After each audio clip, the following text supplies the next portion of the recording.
संपूर्ण विश्व एक परिवार प्रकरण को आगे बढ़ाते हुए पश्चिम के प्रति बाबा जी की अभिरुचि। बाबा जी ने मधुर हंसी हंसकर दिलासा देते हुए कहा, बेटा यह संदेह क्यों? सचमुच यह सब किसका कार्य है और कौन सब कार्यों का करता है? प्रभु ने जो भी मेरे मुंह से कहलवाया है उसका सत्य बनकर साकार होना अवश्यंभावी है। मुझे ऐसा प्रतीत हुआ कि उन संत महाराज के आशीर्वाद से मुझ में वह काम करने का सामर्थ्य आ गया था। अतः मैं पुस्तक लिखने के लिए सहमत हो गया।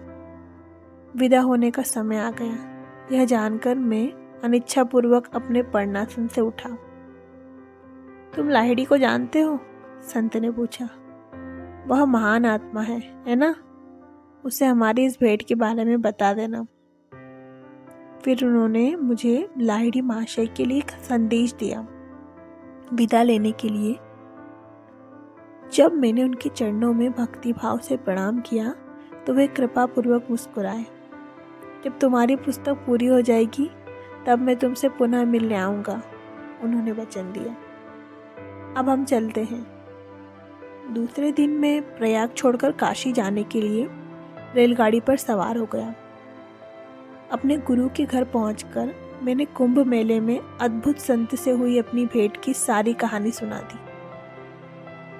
ओह, तुमने उन्हें पहचाना नहीं? लाहिड़ी महाशय की आंखों में हंसी नाच रही थी।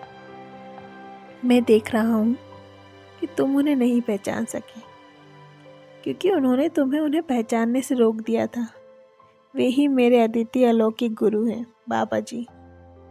बाबा जी? मैंने श्रद्धा और विस्मय से विभोर होकर कहा।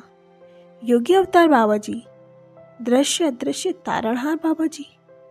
काश यदि मैं अतीत को फिर सामने ला सकता और केवल उनके चरण कमलों में अपनी भक्ति अर्पित करने के लिए फिर एक बार उनकी उपस्थिति में हाजिर हो सकता। कोई बात नहीं, लाहिड़ी महाशय ने सांत्वना भरे स्वर में कहा। उन्होंने तुम्हें फिर से दर्शन देने का वचन दिया। उन्होंने कहा था लाहिड़ी को बताना कि इस जीवन के लिए रखी गई शक्ति बहुत कम बची है, लगभग समाप्त हो चुकी है। मेरे मुंह से इन गूढ़ शब्दों के निकलते ही लाहिड़ी महाशय की देह अचानक ऐसे कांप गई जैसे उन्हें बिजली छू गई हो। पल भर में वे निस्तब्ध हो गए। उनका सदा मुस्कुराता चेहरा अत्यंत कठोर हो गया। काठ की मूर्ति की भांति गंभीर और निश्चल बनकर वे अपने आसन पर बैठे रहे। उनके शरीर का रंग बिल्कुल उड़ गया। मैं भयभीत और चकित हो गया। अपने सारे जीवन में मैंने कभी भी उस आनंद मूर्ति को इस प्रकार गंभीर होते नहीं देखा था। वहां उपस्थित अन्य शिष्य भी व्याकुल होकर उनकी ओर देखने लगे। उसी निस्तब्धता में 3 घंटे बीत गए। फिर लाहिड़ी महाशय की स्वाभाविक प्रफुल्लता लौट आई और उन्होंने वहां उपस्थित प्रत्येक शिष्य के साथ अत्यंत स्नेह के साथ बातचीत की। सभी ने चैन की सांस ली।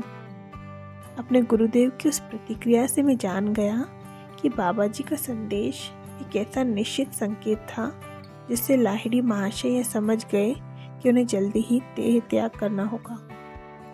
उनकी भयंकर और गंभीर निस्तब्धता से यह प्रमाणित हो गया कि मेरे गुरुदेव ने तत्क्षण ही स्वयं को संयमित कर भौतिक विश्व के साथ उन्हें जोड़कर रखने वाले अंतिम डोर को भी काट दिया था। वे परम तत्व के अपने नित्य स्वरूप में विलीन हो गए थे। बाबा जी का संदेश उनका यह कहने का तरीका था, मैं सदा तुम्हारे साथ रहूंगा। बाबा जी और लाहिड़ी महाशय दोनों ही सर्वज्ञ थे और उन्हें एक दूसरे को संदेश भेजने के लिए मेरी या अन्य किसी मध्यस्थ की कोई आवश्यकता नहीं थी। फिर भी महान आत्माएं प्रायः मानवीय नाटक में भाग लेने की कृपा करती हैं।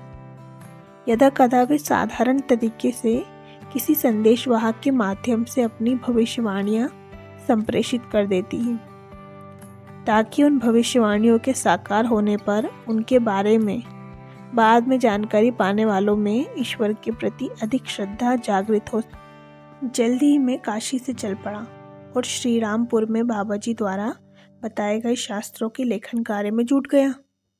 श्री युक्तेश्वर जी आगे कहते गए, मैंने काम शुरू ही किया था कि मुझे मृत्युंजय परम गुरु बाबा जी पर एक स्तोत्र रचने की प्रेरणा हुई।